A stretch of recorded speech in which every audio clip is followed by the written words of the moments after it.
Okay, so shalom. So this message is titled Defiled Meats. This message is titled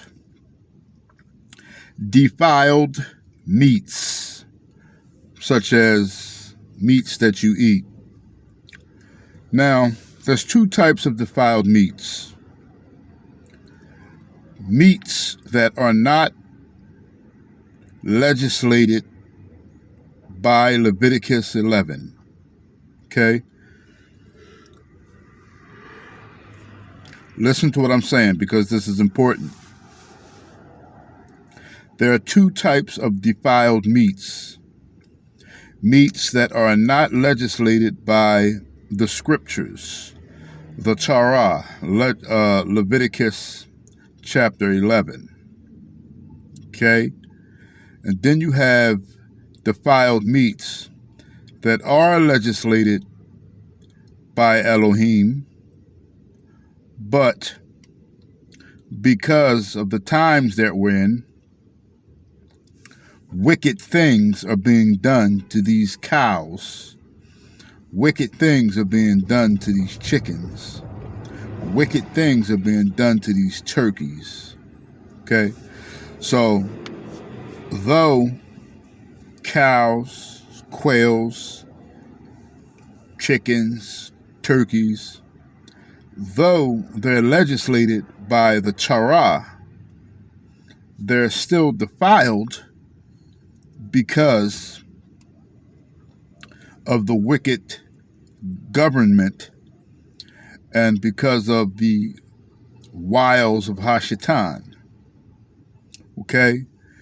So this is what I keep trying to tell many of you in the circumcision, right? You have to understand that many of you in the circumcision, whom Moses is your hope, and that's the problem that you have.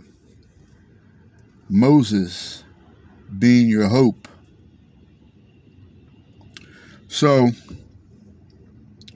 just because the turkey and the chicken and the cow are legislated by the judicial system of Elohim, according to the Torah, that doesn't mean that they're still not just as defiled in many cases as the swine. Now, this message is titled Defiled Meats, and we're going to be talking about the swine for the predominantly throughout this message. Now, something I want you all to understand. There are two problems with the Islam religion, and I have two problems with the Christianity religion in relationship to defiled meats. Okay? So, we're going to get into this. Okay? Two issues with Islam, two issues with Christianity. For both of you are deceived in the way that you go about your diets. Now, are we going to get it perfect? We can't get it perfect. Some of you have become vegetarians. You're still not going to get it perfect, right? Because we're going into a very wicked and dark age where even vegetables are going to be completely defiled. Really, they are now. Not so bad as so, where they're non-beneficial. I'll repeat that. So vegetables will soon be defiled worse than they are now. Now, so they're not so defiled to the point where they're non-beneficial. Meaning, and I have to be careful with my words because this ministry is very powerful, whether you all would like to believe it or not. And I have people listening, and certainly we'll hear some issues about some vegetables not too long after this message. But what do I mean by that? Meaning, I'm not going to mention any vegetables because I don't want them to diminish. Let me give you an example. Spinach. Now, Popeye was just a cartoon, right? We all know that Popeye was just a cartoon. But spinach today, you have those little punk-ass leaves, them little small punk-ass leaves. Now, there are some places you can go and you can get some real spinach. That spinach that you go to the supermarket and buy now is pathetic. Now, the spinach is still pretty much healthy, nonetheless. Even the diluted spinach that you all purchase today, it's still pretty healthy. Why? Because spinach was so powerful back in the day that they had to do something about it. See, spinach was such a potent. Now, do you all know how real collard greens look? Even the collard greens today, I don't know if collard greens are an original vegetable, okay? But we're not. That's not what we're talking about. I'm not. Now I said I'm not sure. Maybe if that's something that you all would like to research, you can. But spinach, on the other hand, is an original vegetable. But how the thick collard greens look today, spinach, real original spinach, was 2-3 times more, I don't want to use the word, in mass. Like Popeye used to go in his jar, his can, and he used to pull that spinach out. Remember how thick and heavy that spinach used to be? That Popeye used to go in his pan and grab? See, that spinach, they had to do away with that spinach. Why? Because none of us would be sick. See, that spinach was some serious SHI. That was a serious vegetable. They had to get rid of that spinach, especially for the Negroes. Because Negroes, you know, our stature is already the stature of our ancient forefathers, the Israelites. So they don't want us eating spinach, but they don't want anybody eating spinach for that matter. Because why? Because there's no money in being healthy, okay? The medical field, right now, infrastructure is making more money than the medical field. Now, infrastructure and the medical field are the top two fields. There'll always be the top two fields. Nothing you can do about it. Infrastructure is growing and growing and growing, and infrastructure will reach a level of immeasurable circumstance, okay? The medical field, we know, is a very powerful, it's an invincible field.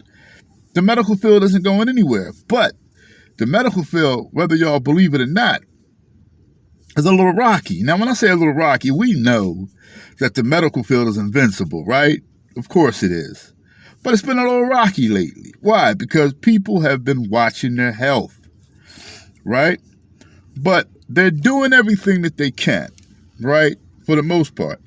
They're doing everything that they can to diminish the vegetables and the fruits. Now, many of you have no idea that the fruits and vegetables that we eat today are nowhere near as potent as the fruit and vegetables that we had 60, 70 years ago.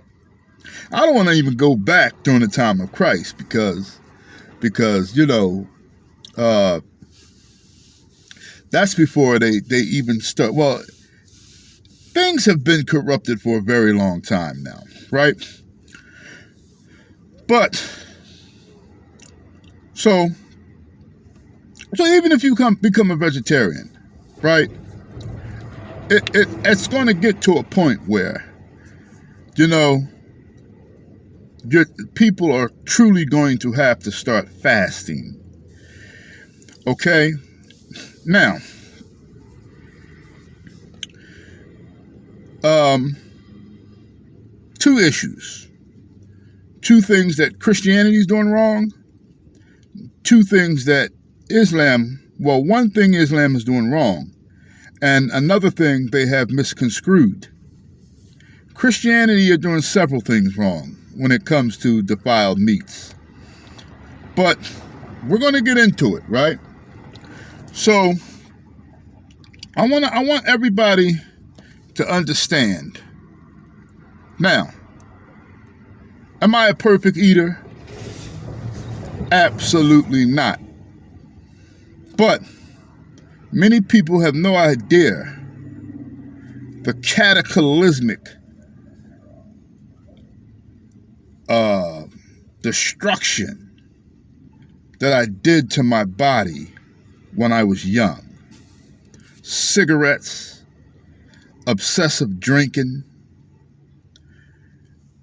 There was a point in time where I was on all types of drugs. Now, I never did crack. I never did cocaine. I never did dope. But I did pills, smoked a lot of reefer, drunk. I remember the time when I did syrup, right? There was one or two times. The thing is they don't have that beer anymore. They used to have a beer called Crazy Horse. Many of you too young to know about that. So there were one or two times where I got toe up off a Crazy Horse and got into all types of violent situations. You understand what I'm saying? So, but not only that, the toll that those things take on your body, right? The toll that these things take on your physical stature is big time. Now, I'm saying this to say that the food that we have today, right? You can't even get a good bottle of wine anymore. Where can you get? I mean, now when I say a good bottle of wine, see, the liquor field, and I hate to do this because I keep running off. The liquor industry is a damnable industry, right? The liquor industry is very wicked, man.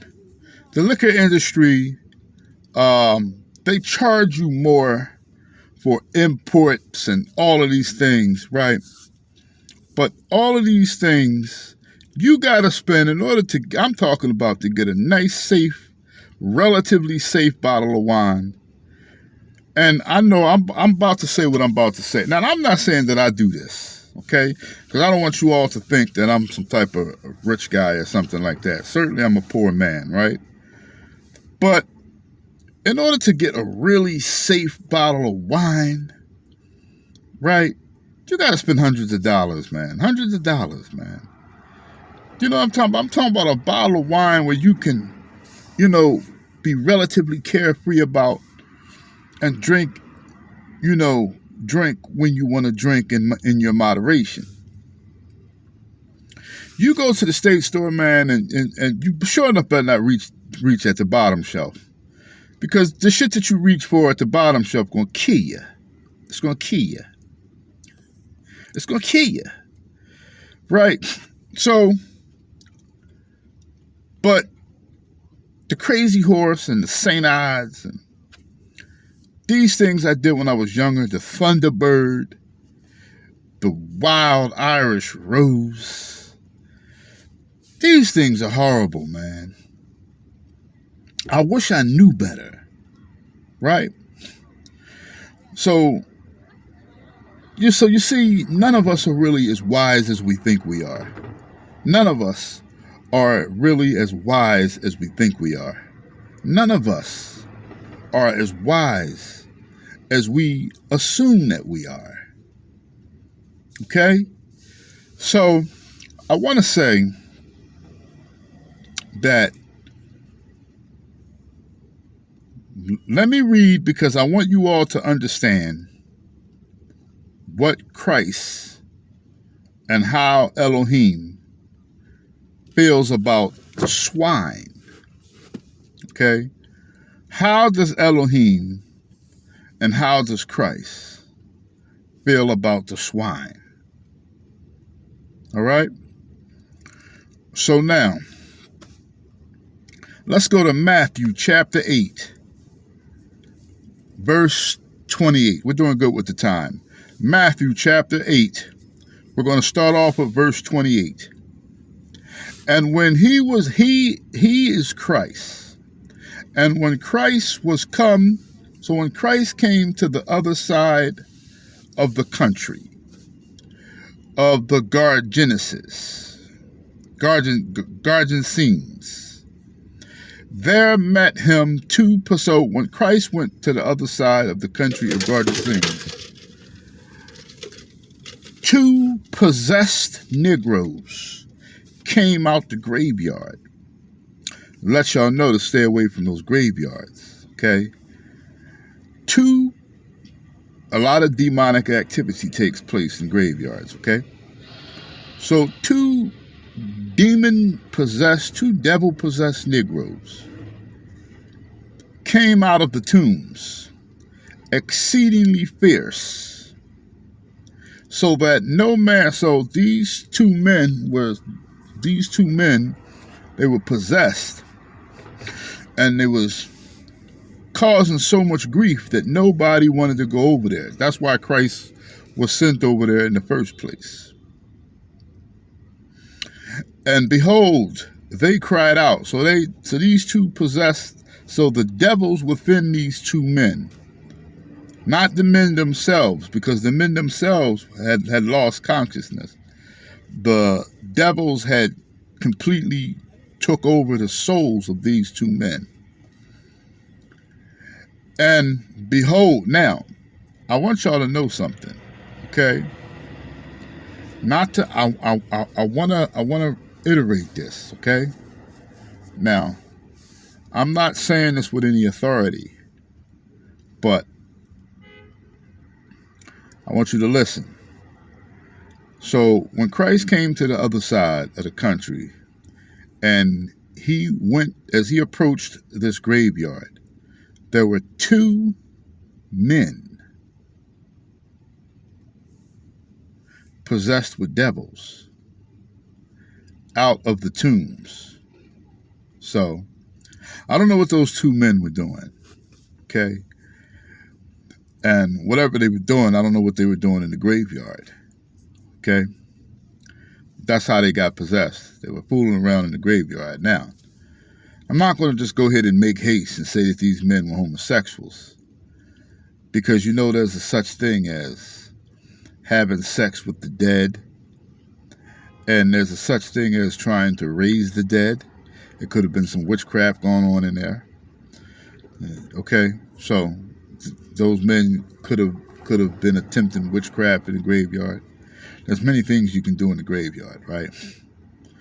So understand that however these two men got possessed, just know that they were up to no good, okay? And they were causing a lot of ruckus, okay? And so when they saw Yahusha, when they saw the Christ, when they saw Hamashiach, or the Mashiach, when they saw him, they said, "What have you to do with us, Yahusha, thou son of Elohim?" Now, once again, it's very important that when you speak of Yahusha, we want to make sure that we say son of Elohim and not son of Yahuwah. Now, I'm not going to elaborate on this, but I've told you all that before. Christ is the son of Yahuwah. Is the son of Elohim.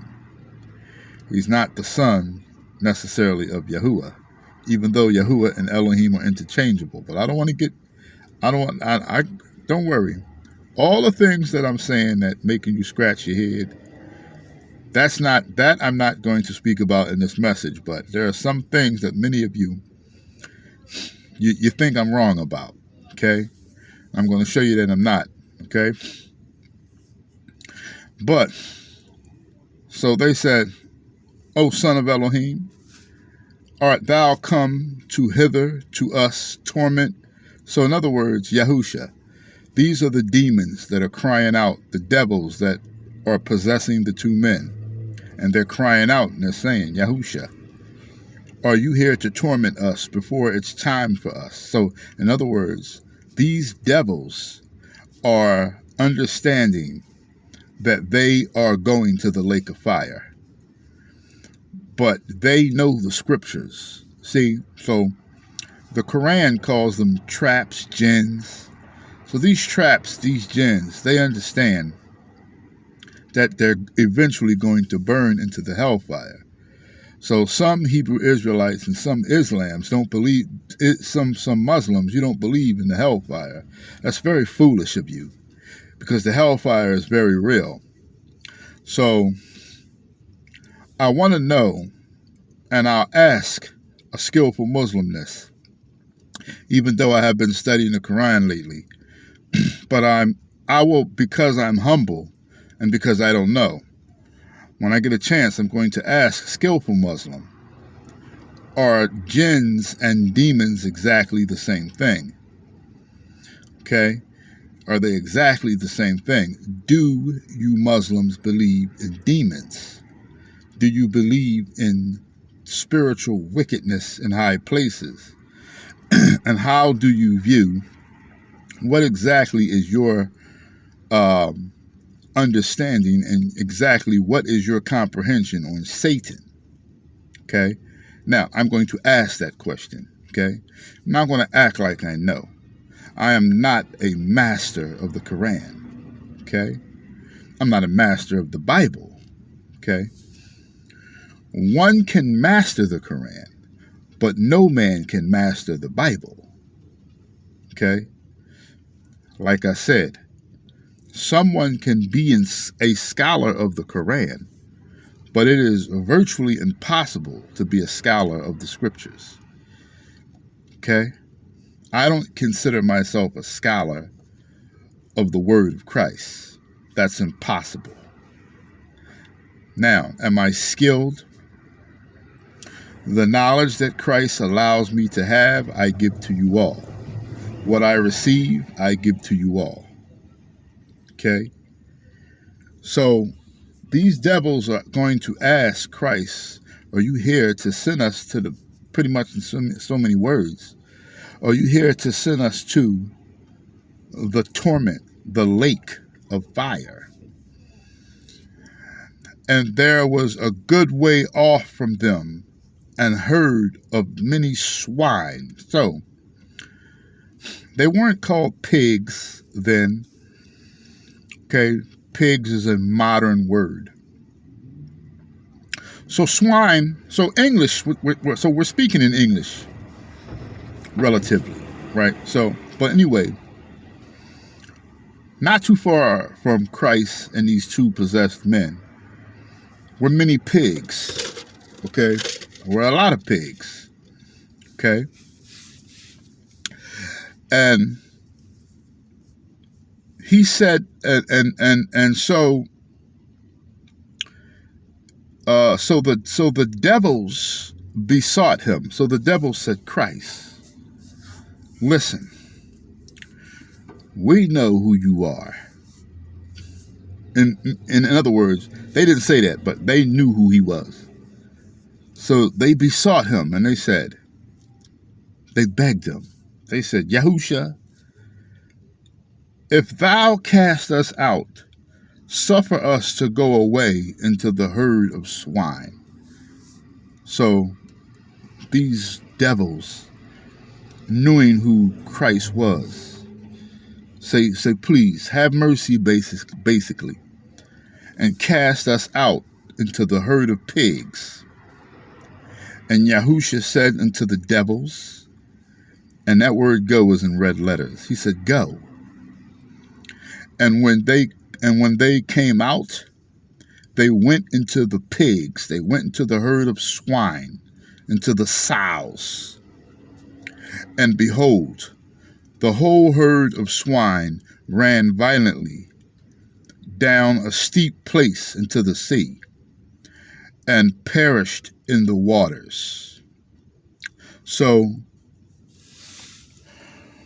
they know these are devils. And these devils, which are demons, they're the same thing. Because, let me say this briefly. The word devil is a modern word. It's an older word than, the word demon is a modern word. Devil is an older word. Now, when I'm speaking of devil and demon, I'm speaking of their concepts because the language changes. So what we need to understand here is that when somebody says a devil, they're not talking about the God of the world. They're not talking about the enemy or the adversary himself, the Saturnalia. They're speaking of demons, but devil is an older word, and they were demons is derivatory, or is derivatory a word? The concept of demons derived from devils.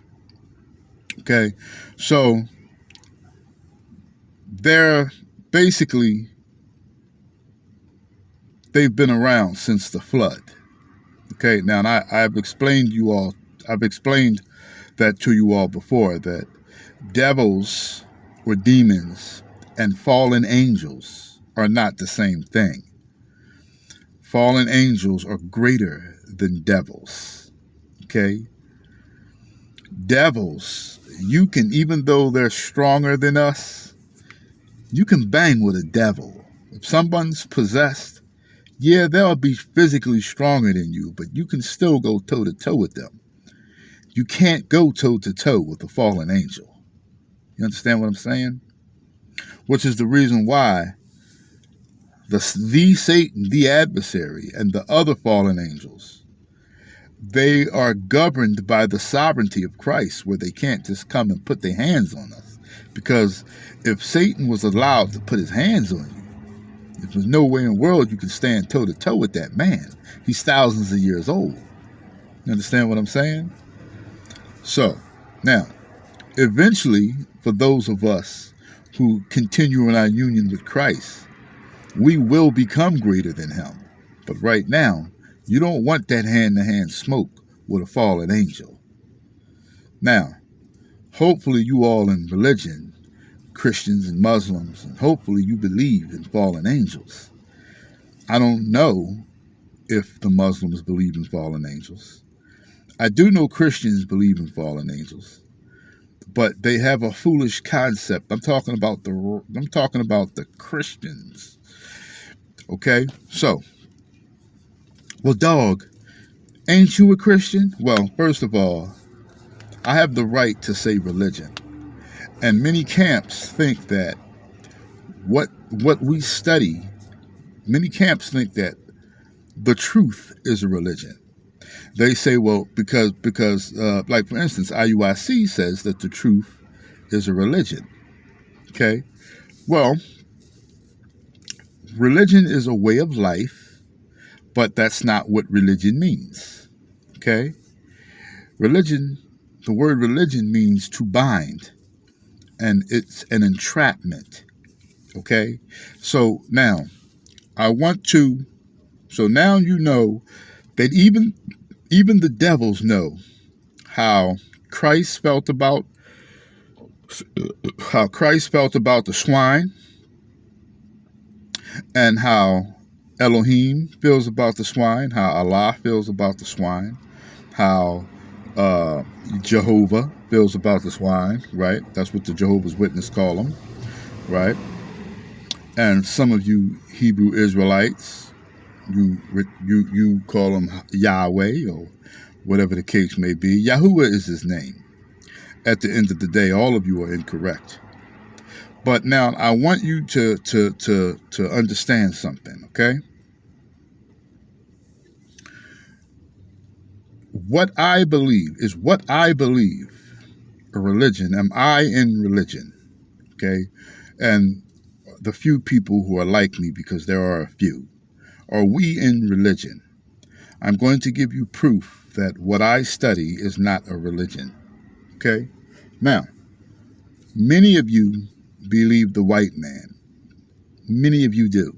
Whatever the white man tells you, that's so you do. That's so you believe. So I'm going to speak about the religion Hindu.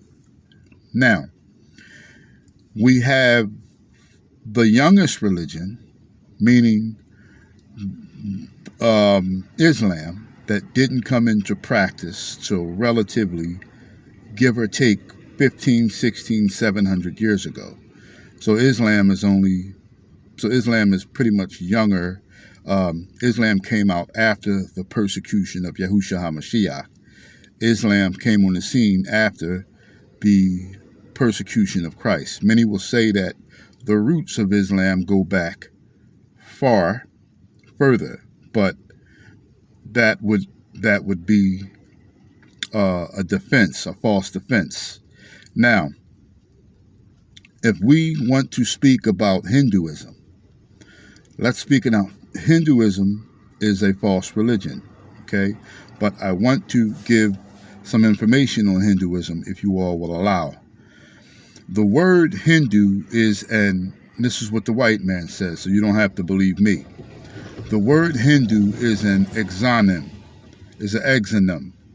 And while Hinduism has been called the oldest religion in the world, many practitioners refer to their religion as, I'm going to spell this word for you, and I want you to listen very carefully. But before I spell this, the reason why I want to spell this word, before I spell this word, what I'm going to do is I'm going to reread this passage. I want you all to pay very close attention. Now, when you remember when I tell you to give an ear, that means I want you to stop looking at my ugly ass, stop paying attention to whatever negative or whatever ugly is about me. And I want you to listen very carefully to what I'm about to say to you, because I don't want this to go over your head, because you Negroes, you don't listen. Okay? Now pay attention. Let me start over again, and I'm going to spell this word. I'm going to spell it for a reason, which is the same reason why I don't mess around with a specific bank. Pay attention. The word Hindu is an exonym, and while Hinduism has been called the oldest religion in the world, many practitioners refer to their religion as S as in snake, A as in apple, N as in Nancy, A as in apple, T as in Tom, A as in apple, N as in Nancy, A as in apple. And